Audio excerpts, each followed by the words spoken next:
All right, who wants to bite of this 38.6 pound steak? It looks so good, but I will confess I'm going to chalk this up as one of my fails, and I'll get into that in a second. So 38 pounds from Masita Market, nice and thick. So we got to build some flavor. So we're going with the horseradish as a binder, pulling out the Traeger beef rub, going nice and thick on all sides. And then we're going to pull out the butcher's twine because it's such a big piece of meat. It'll loosen up during the cook, and I just want it to stay together. So I'm going to go around it once, nice and tight, and it will hold its shape during the cook. To track the internal temps, we're going to go with the Meter Pro Duo.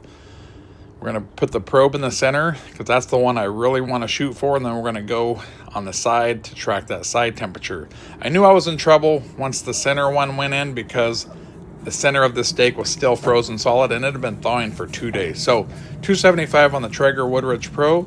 This went for 8 hours. There's no reason why this steak should have went for 8 hours, but being that it wasn't fully thawed, that just tells you make sure your meat is thawed before you go and cook it. So flipping it a few times during the cook, but that center took forever to finally start getting the temperature to go up. So 8:30 in the morning till 4:30 at night, and I was still at about 105 internal in the center core of this. So when I pulled it off, I already knew the center of this was going to be pretty much raw, close to medium rare, but we just missed the mark. So as this was a fail, I knew I was going to chop this up and make a bunch of taco meat anyway, so trust me, the meat was not wasted. So pulled out those probes. I did make a massive disc of compound butter.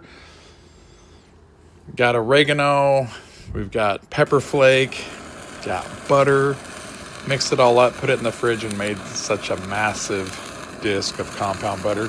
Such a big piece of meat. Like I said, we want to build flavor and melt that on there. So once this rested for about 20 minutes or so, took the knife and went down the middle. I was not surprised what the center looked like because I knew it was under that 115 to 120 that I wanted to pull and do a reverse sear. So either way, definitely a fail, but trust me, the meat doesn't go to waste.